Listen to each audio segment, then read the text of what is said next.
नमस्कार, स्वागत है आप सभी का राजपट टीवी पर और मैं हूं आपके साथ सपना ठाकुर। रुक करेंगे बड़ी खबरों से।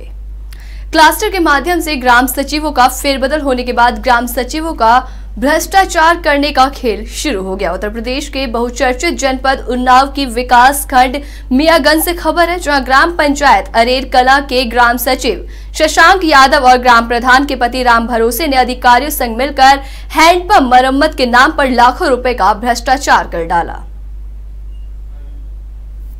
मामला संज्ञान में है। जांच के लिए टीम गठित कर दी गई है। उनसे अभिलेख मांगे गए हैं और अगर दोषी पाए जाएंगे तो कार्रवाई की जाएगी। मामला सर मेरा है कि हैंडपंप मेरे द्वारा लगा हुआ है, तो इसकी जो है बनवाने के लिए पैसे नहीं मिलते हैं और पैसे का हम अपनी तीर से बनवाते हैं जो है, इसकी इंक्वायरी की जाए, जानकारी की जाए। 1,80,000 रुपये निकाल दिया गया है। ये दंगल का अखाड़ा नहीं बल्कि आलमबाग का बस अड्डा है और ये लड़की कोई और नहीं बल्कि स्टेशन इंचार्ज ज्योति अवस्थी है, जो कि एक यात्री को अपने अन्य कर्मियों के साथ दौड़ा दौड़ा कर पीट रही है। इससे पहले ज्योति पत्रकारों को भी पीट चुकी है। इसको महाभ्रष्ट पल्लव बोस ने पूरी छूट दे रखी है। इसके ऊपर भ्रष्टाचार करने का आरोप लगा तो अपने कार्यालय से आलमबाग बस अड्डे पर तैनाती कर दी गई। पत्रकार को पीटने के मामले की बोस ने डीके गर्ग पर दबाव बनाकर ज्योति के फेवर ने रिकॉर्ड लगवा दी थी। ज्योति 20 साल से लखनऊ में तैनात है, जिसका हेडक्वार्टर से 2 बार गाजियाबाद और कानपुर तबादला हो चुका है, पर रिलीव नहीं हुई। इसके पहले कैसरबाग में इंचार्ज ममता साहू ने फौजी को उसकी मां के सामने पीटा। पुलिस में केस दर्ज हुआ। ममता साहू को पल्लव बोस के साथ में कैसरबाग के ARM रमेश सिंह बिष्ट का संरक्षण हासिल है और पल्लव को रोडवेज के सभी बड़े अफसरों का। पल्लव में आमलबाग के एक जलबर बाबू गुरमीत सिंह, जो कि कंडक्टर से प्रमोशन पाने के बाद भी पिछले 18 साल से वहीं पर भ्रष्टाचार कर रहा है। ये ईमानदारी का मुखौटा पहने चारबाग डिपो के क्षेत्रीय प्रबंधक कायस्थ अमरनाथ सहाय का भी चहेता है। पल्लव ने मुख्य सचिव के आदेश को भी दरकिनार करते हुए लखनऊ के ऐसे किसी भी कर्मचारी को पड़ोसी जिले के डिपो में स्थानांतरित नहीं किया जो तबादला नीति के दायरे में आ चुके हैं। ऐसे कर्मचारी रोडवेज कर्मचारी नेताओं के कमाऊ पूत, जिनका तबादला न करके पल्लव में उनका भी मुंह बंद कर दिया जाता है, जो पल्लव के भ्रष्टाचार के खिलाफ आवाज नहीं उठा पाते हैं। जुलाई का दूसरा सप्ताह चल रहा है और अब तक खेतों में धान की रोपाई हो जानी चाहिए थी, लेकिन यूपी के कौशाम्बी सहित कई जिलों में ऐसा नहीं हो सका। किसान अभी तक अच्छी बारिश का इंतजार कर रहे हैं ताकि वो अपने खेतों में धान की रोपाई कर सके।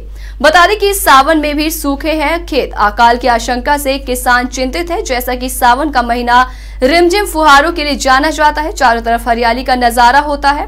पानी से भरे लबालब खेतों में किसान धान की रोपाई करने में मशगूल रहते हैं, लेकिन इंद्रदेव की नाराजगी के चलते जहां खेतों में जल भराव होना चाहिए वहां उनसे धूल उड़ती नजर आती है।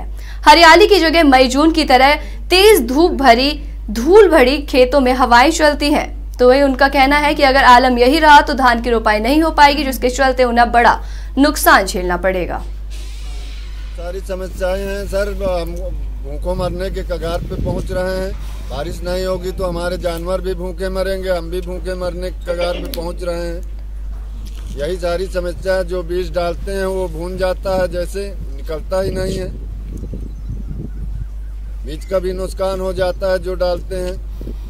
इससे बहुत बड़ी समस्या किसान के लिए पैदा हो रही है, जिससे हम रिक्वेस्ट कर रहे हैं सरकार से कि इसको सूखा घोषित किया जाए। राहत विधायक इरफान सोलंकी पर हमले से कानपुर में सनसनी फैली, जहां लखनऊ स्थित विवादित लुलु मॉल में हमला हुआ। हमला किसी ने किया ये अभी तक स्पष्ट नहीं हो पाया है। अज्ञात हमलावरों ने बियर की बोतल से पार्किंग में खड़ी क्रेटा गाड़ी का पिछला शीशा चकनाचूर किया, वहीं गाड़ी का शीशा तोड़कर हमलावर फरार हो गए। इरफान सोलंकी राष्ट्रपति के चुनाव में भाग लेने के लिए लखनऊ गए थे। वो पहले समाजवादी पार्टी कार्यालय में विधायकों की बैठक में शामिल हुए थे। बैठक के बाद लुलु मॉल घूमने गए हुए थे। वहीं झांसी में आज सावन के पहले सोमवार को शिवलिंगों में भीड़ रही। मंदिरों में लगी लंबी कतारें। झांसी में पानी वाला धर्मशाला में हजारी महादेव का प्राचीन मंदिर है, जहां लोगों की मनोकामनाएं पूरी होती है। आज मंदिर में भोले बाबा का जलाभिषेक किया गया। मान्यता है कि सावन मास में जो भी भोले बाबा की पूजा करता है उसकी सभी मनोकामनाएं पूरी होती हैं। सुबह से ही मंदिर में श्रद्धालुओं की भीड़ लगी रही। सभी श्रद्धालुओं ने मंदिर में जलाभिषेक किया। निगोहा थाना क्षेत्र में आईटीबीपी जवान पर विवादित के बाद हिस्ट्री शीटर ने पिटाई कर अवैध तमंचे से फायर झोंका और जवान घायल हो गया। वहीं ब्रह्मदासपुर गांव स्थित घर पर छुट्टी पर जवान आया था, जहां ढाबे पर खाना खाने गया था। गांव में रहने वाला हिस्ट्री शीटर ने वाद विवाद में आईटीबीपी जवान को बुरी तरीके से पीटने के बाद जान से मारने की नियत से फायर झोंका, तो वही घायल अवस्था में निगोहा थाने पहुंचकर पीड़ित आईटीबीपी जवान ने पुलिस से शिकायत कर कार्रवाई करने की मांग की है। रुकते हैं एक छोटे से ब्रेक के लिए, फौरन हाजिर होंगे। 24 घंटे आपातकालीन सुविधा, विश्व स्तरीय स्वास्थ्य सेवाएं अब आपकी पहुंच में। अमेरिका की स्माइल ट्रेन संस्था द्वारा जन्मजात कटे होंठ और कटे तालू का निशुल्क ऑपरेशन एवं उपचार। अमेरिका की स्माइल ट्रेन संस्था अब राष्ट्रीय बाल स्वास्थ्य कार्यक्रम से भी संबद्ध। Doctor Adarsh Kumar, senior consultant, smile train plastic surgeon, plastic surgery विभाग में उपलब्ध अन्य सुविधाएं, समस्त प्रकार की चोटें, यातायात दुर्घटना एवं घायल अवस्था, जन्मजात एवं अन्य विकृतियों को पुनः निर्माण एवं शल्य क्रियाएं। ब्रेक के बाद आप सभी का एक बार फिर से स्वागत है। बढ़ते अगली खबर की ओर। तो खबर बरेली से है, जहां स्विमिंग पूल जानलेवा बन गया, जहां 10 वर्षीय छात्र की डूबने से मौत हो गई। पुलिस पुल लाकर पुल स्वामी को हिरासत में लिया। नवाबगंज से सटे गांव रिछोला किफायतुल्ला में चल रहे स्विमिंग पूल में डूबकर एक छात्र की मौत हो गई। जब तक अस्पताल पहुंचाया गया तो बहुत देर हो चुकी थी। हॉस्पिटल पहुंचने पर चिकित्सकों ने छात्र को मृत घोषित कर दिया। सूचना पर स्विमिंग पूल पहुंचे छात्र के परिजनों ने संचालक पर हत्या करने का आरोप लगाया। वहीं सूचना पर पहुंची पुलिस ने शव का पंचनामा भर के पोस्टमार्टम के लिए भेज दिया। मौके पर पहुंचे अन्य स्विमिंग पूलों के संचालक मामले को सुलझाने के प्रयास में जुटे रहे। नवाबगंज के बिजौरिया रोड स्थित हनुमान मंदिर के पास रहने वाले ब्रजेश कुमार का 10 वर्षीय पुत्र आदित्य अपने एक सहपाठी के साथ रविवार को दोपहर करीब 3 बजे के बाद रिछौला माइनर पर पुलिस चौकी से कुछ दूरी पर बने कैलाश मानसरोवर स्विमिंग पूल पर नहाने गया था, जहां उसकी मौत हो गई। इनके गुनहगार जी हैं। कौन है आपका ये बच्चा? ये हमारा लड़का है। अच्छा, तो कैसे डूबा ये? कैसे डूबा? इनका इनने खुद डुबाया। इनके यहाँ आया तो इनने एंट्री करी, इनने जबरिया खुद डुबाया। किसका स्विमिंग पूल है ये? इनने खुद डुबाया जबरिया स्विमिंग। भैया तो ये स्विमिंग पूल किसका है? स्विमिंग पूल किसका है ये? क्या चीज? स्विमिंग पूल किसका है? किसका है स्विमिंग पूल? नहाने वाले। ये इनका है, इनका नाम हमें ना पता, इनसे मालूम करो इनका है। ये बट्टा मोहल्ला के रहने वाले हैं भैया। ये इनका। आप कहाँ के रहने वाले हैं? क्या चाहते हैं आप? क्या किस तरीके से? इंसाफ चाहिए, हमें इंसाफ चाहिए। इनसे पूछो अपना बच्चा लाए और ये छोड़ दिखाए, ये छोड़ दिखाए। हम दावा कर रहे हैं, हम तुम्हें जानते हैं हर बात से, हम लोग घर से लेके भीतर तक। इसका इंसाफ चाहिए लौंडे का। ना मैं मर जाऊँ आत्महत्या कर लूंगा, मैं समझ लो आत्महत्या कर लूंगा। मेरा ये लौंडा गया, मुझसे पूछो अंकल जी तो बताऊँ, मैं बहुत परेशान। मेरा ये लौंडा तो।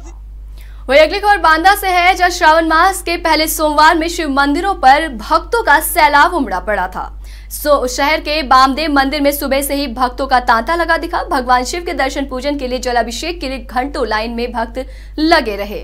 सावन के सोमवार को देखते हुए पुलिस प्रशासन की भी चाक चौबंद की व्यवस्था बखूबी निभाई गई थी। खुद अपर पुलिस अधीक्षक सुरक्षा व्यवस्था का जायजा लेते नजर आए।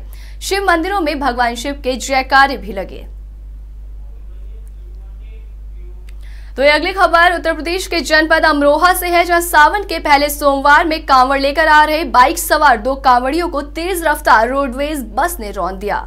गुस्साए कांवड़ियों ने रोडवेज बस में जाकर जमकर तोड़फोड़ की और बस चालक वहां से जान बचाकर किसी तरह भाग निकला। सूचना पर पहुंची पुलिस ने हालातों पर काबू पाया। दोनों शवों को कब्जे में लेकर पोस्टमार्टम के लिए भेज दिया है। कांवड़ियों की सुरक्षा में पुलिस की लापरवाही के चलते हुए अगर पुलिस भारी वाहनों को बंद कराती तो हादसा शायद नहीं होता। वहीं मौके पर भारी वाहन फर्राटे भरते रही है, जिसके चलते 2 कांवड़ियों की हादसे में मौत हो गई।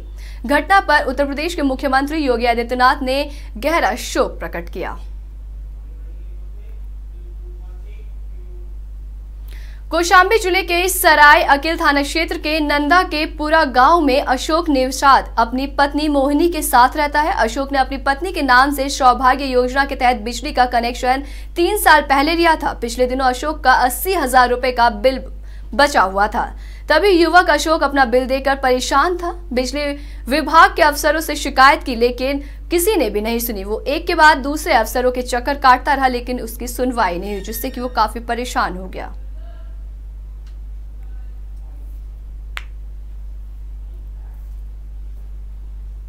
नंदा का पूर्वा गाँव नदी के किनारे यहाँ पे एक अशोक निषाद नाम का व्यक्ति हाई टेंशन जो वायर है, इसके जो खंभे हैं इस पे चढ़ गया था और खंभे से फिर वो वायर के ऊपर बैठा हुआ था। तो फिर यहाँ तत्काल पुलिस और फायर ब्रिगेड।